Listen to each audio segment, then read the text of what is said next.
Jake Moore joins us now live from Wimborne in England. He is a global security advisor. And Jake, I've been looking forward to speaking to you because the question that's on everybody's mind is how on earth could something like this happen? We all thought that there were firewalls, backup systems, something that would stop something like this from getting out of hand. Yeah, it's a great question. And it comes down to updates. Now, our phones, our computers, they always need updating. We probably get them weekly or monthly. And some people might even find them a bit of a pain, but they're so vital in keeping those devices safe. And so, what CrowdStrike have done here is created this update, which is sent out to all of those Windows machines all over the world. But that update was unfortunately faulty. It just had this critical error inside it. Maybe it wasn't tested fully enough. We don't really know exactly why it was given away without all that extra process involved. And it's just knocked over about a quarter of the world's computers. And that just goes to say that this testing process is so vital in making sure this doesn't happen.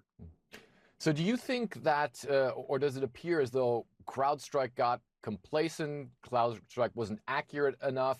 Um, what do you think caused this to get so out of hand? Well, I don't think we know yet. We may never know. It could be a whole host of different issues. So it could be human error. It may be the fact that the testing looked okay in the test environment and wasn't fully tested on all those different versions of machines, or just something went vitally wrong. And this is just the problem that we have with computers. Things can go wrong. We've never seen anything like this on such a global scale, but I'm sure we will learn from this. And all the other companies that have to push out these updates, which are so valuable, will also be learning this as well.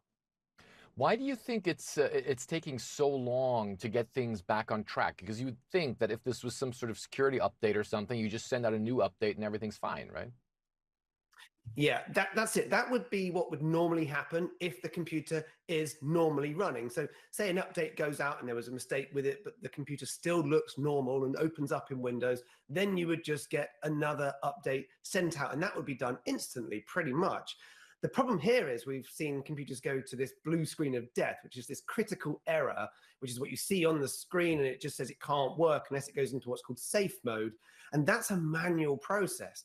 So we're looking at all of these computers needing people at the computer to actually run it in this particular safe mode, then send out the fix, which is available, but it has to be put through this process and then restart it again. So it will take a long time, possibly days, until we see these computers back up and running. Yeah, and that, of course, is on top of all the schedules, for instance, for airlines and hospitals and other places that need to get back on track as well. What do you think should be, and maybe are, some of the lessons learned in all of this, not just for CrowdStrike, but of course also from the companies that employ their software, like, for instance, Microsoft and others as well? So yeah, this comes down to further testing and making sure things really are secure before they're released into the wild, as we say. But what happens is it's about speed. So there may have been a critical threat which CrowdStrike were aware of. And this happens with all cybersecurity companies. They're researching new threats all the time. And as soon as they locate one, they find the antidote and then send out this patch and say, right, install this and you should therefore be safe. So it's about speed to make sure those computers are then safe from not being attacked by this. But of course, they want to make sure that update is secure and it actually works and functions properly. So it's that testing phase, but the speed as well. This balance is so difficult. And unfortunately, it went wrong here. But so usually it doesn't go wrong. And it's so quick and easy, usually, to get these updates out to all the computers around the world. Were you also a bit surprised at how something like this could essentially derail, as you put it, about a quarter of the world's computer systems? Yeah, I mean, it does go to show how much we rely on these, say, particular systems. I think most of the world is still relying on Windows, and that's why threat actors, so cyber criminals, they do tend to target particular versions of operating systems. So in this case, Windows, but also we rely on them to make sure they're working. So if we are using Windows in such a vast capacity, when it goes wrong, it all goes wrong very badly. And it's difficult to get different operating systems, say you've got Windows and then an Apple machine, to work together. So you tend to choose one, you stick with that. But of course, like we've seen here, as soon as that falls over, it can have catastrophic effects.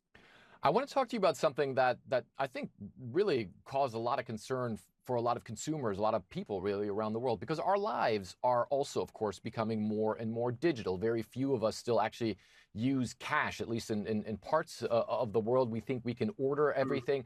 Do you have any sort of advice to people as to what to do when all this goes down, or if it goes down?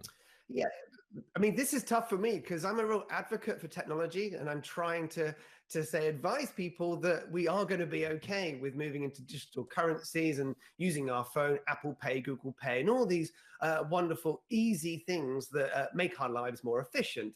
And I'm one for getting rid of cash, but of course, this has just put us back a few steps, and that's going to be a bit of an issue for us to clear up and make people have faith in the system again. But hopefully, as this has now happened, it shouldn't happen again. We've seen outages before, but not like this. And so I'm pretty sure that this is going to be the one lesson that we all learn from.